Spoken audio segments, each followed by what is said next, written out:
Olá vocês, sejam bem-vindos aqui ao nosso portal. Aqui no nosso portal a gente lança periodicamente alguns tópicos referente à tecnologia. Então, se você é um admirador e gosta da tecnologia, fica com a gente, tá?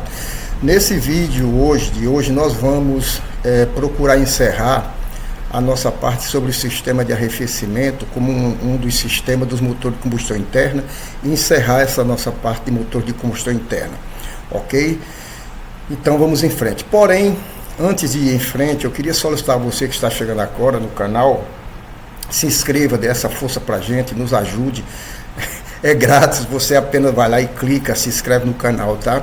E se você também puder, deixa o seu like, tá? Se você não gostar, também deixa que não gostou, faz parte do processo, isso aí a gente já entende, tá? E se puder também veja os outros vídeos, para você ver se precisa de ver alguma sequência, alguma dúvida. E qualquer dúvida, entre em contato com a gente no e-mail que está aí no começo do vídeo, tá? Vamos então concluir a nossa parte sobre o arrefecimento dos motores de combustão interna.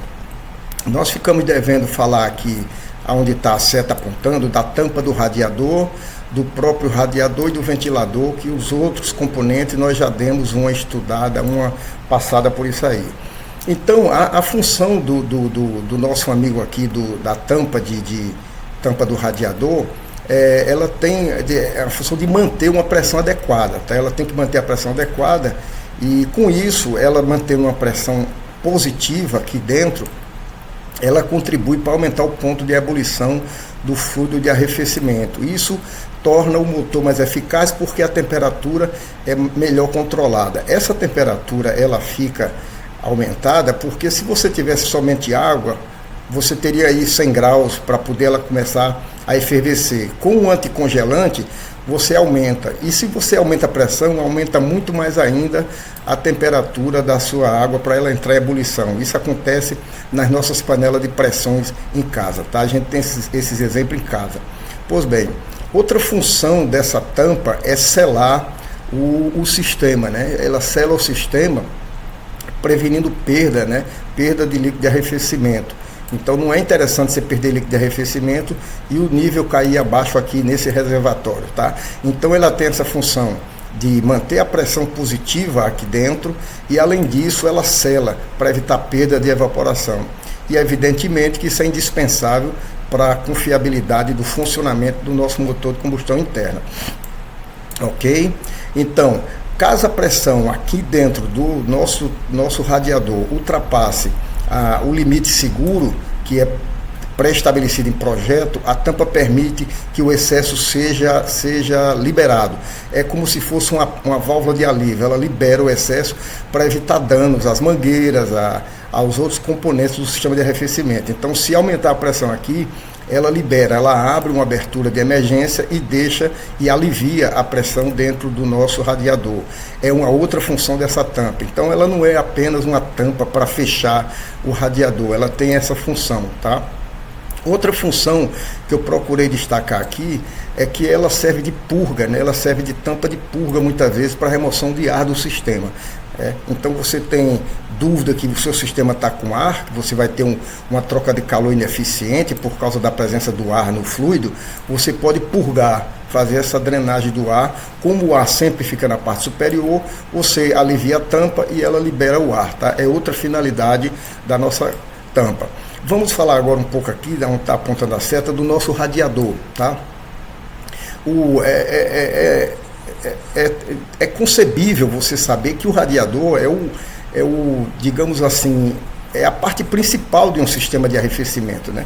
Porque é através dele que todo o calor é liberado, ou seja, a função principal dele é dissipar o calor gerado durante a combustão, ou seja, se não existisse o radiador, não existia troca de calor, simplesmente um motor aletado, um motor de combustão interna aletado não iria, mesmo com ventilador, não iria satisfazer ao enorme calor que é gerado dentro do motor de combustão interna. Então o papel dele é o arrefecimento do motor de combustão interna, ou seja, é dissipar todo o calor gerado durante a combustão dos fluidos dentro do cilindro e também os calores gerados devido aos atritos de todos os componentes do motor. A gente sabe que o líquido de arrefecimento, né, circula por todo o motor, né? O líquido ele circula por virabrequim, como nós falamos, eixo de comando de válvulas, mancais de virabrequim, mancais de biela, pino de êmbolo. Então a gente sabe que o fluido ele circula, né, por todo o motor. Esse fluido geralmente ele é uma mistura de água, como eu falei, com um anticongelante, né? É uma mistura de água. Se fosse água pura, você não ia conseguir sucesso. Então é água com um anticongelante. Esse anticongelante, ele geralmente é um álcool, é o glicol, um glicol da vida, tá? Ele é um glicol que é anticongelante e que melhora também a temperatura de ebulição do fluido, tá? É o etileno glicol, agora eu lembrei, ele é esse anticongelante aqui é o etileno glicol, tá? É um tipo de álcool, tá? Então, que o líquido ele absorve todo esse calor circulando pelo motor. Esse líquido que flui pelo radiador, né? Ele passa por uma série de tubos aletados. Outra coisa do radiador que todos nós conhecemos é que se você botasse tubos lisos aqui, você ia ter uma eficiência baixíssima, né? Mas você pegando o tubo e aletando, o tubo aletado você permite maximizar a área do radiador. Não precisa ser um radiador grande. Se você fizer um radiador com tubo liso, você provavelmente tem que fazer um radiador muito grande. Se você põe aleta nesse radiador, você permite melhorar a transferência de calor. Por quê? Porque você maximiza a área de contato do ar com o radiador. Então, esse radiador ele tem essa série de tubos aletados exatamente para isso. Ele é projetado de forma bem eficiente para fazer a maior troca de calor possível, tá? Pois bem, o ar que passa pelo radiador, né, que passa por aqui, geralmente ele vem por meio do movimento do veículo, né? O veículo em movimento ele tem vento contrário que circula ar pelo radiador ou pelo ventilador, que nós estamos vendo aqui, né? Então, isso tudo retira calor do líquido de arrefecimento, né, resfriando, antes que ele retorne à bomba, através dessa mangueira inferior do radiador, que ele retorne à bomba, que está aqui, marcada em amarelo, e por sua vez retorne ao motor. Então ele tem que voltar numa temperatura adequada. Isso é controlado por esse termostato aqui. Esse termostato é que é o responsável por controlar essa temperatura de retorno da água que vai ou não para o radiador, tá? Como eu falei no vídeo anterior, esse termostato ele deixa passar para cá, ou se o motor não tiver na temperatura ideal, tiver frio, ele retorna a água para ela recircular, aquecendo bem mais rapidamente o motor, para que não demore muito o aquecimento do nosso motor aqui, tá? Para a temperatura de operação, tá? Então é isso aí.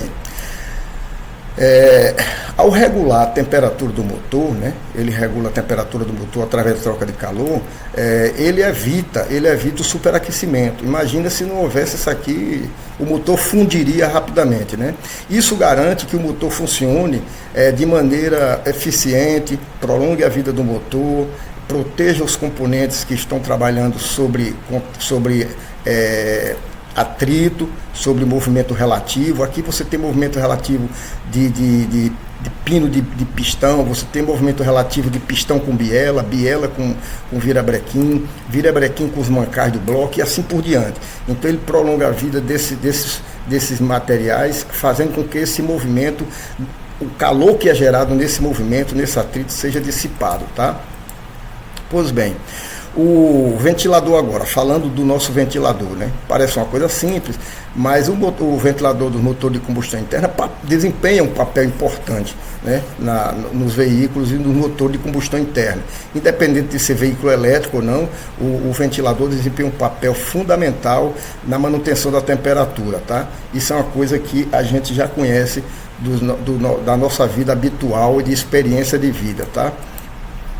Pois bem, o ventilador ele é responsável por aumentar o fluxo de ar, porque se o veículo andar em alta velocidade, menos mal, ele vai ter um contrafluxo muito grande e não tem problema nenhum, talvez até durante uma estrada longa, o motor não superaqueça. Porém, em situações onde o veículo está parado ou se move em baixas velocidades, aí não, aí a história muda totalmente, tá? A história muda totalmente. Você tem que ter um ventilador para aumentar a corrente de ar perdão, tá só voltando aqui, para aumentar a corrente de ar através do ventilador, né? Então, onde a corrente de ar natural é insuficiente, o ventilador está lá para complementar. É um papel importantíssimo do ventilador nesse tipo de movimento, principalmente parado ou em baixa velocidade, tá? Pois bem, ao manter a temperatura do motor sob controle, o ventilador ajuda a evitar o superaquecimento. Isso é uma coisa lógica. Ao manter a temperatura do motor sob controle, ele ajuda a manter o superaquecimento. Normalmente, o ventilador tem acionamento automático. Você não liga um botão no seu carro para acionar o ventilador, ele tem acionamento automático, né?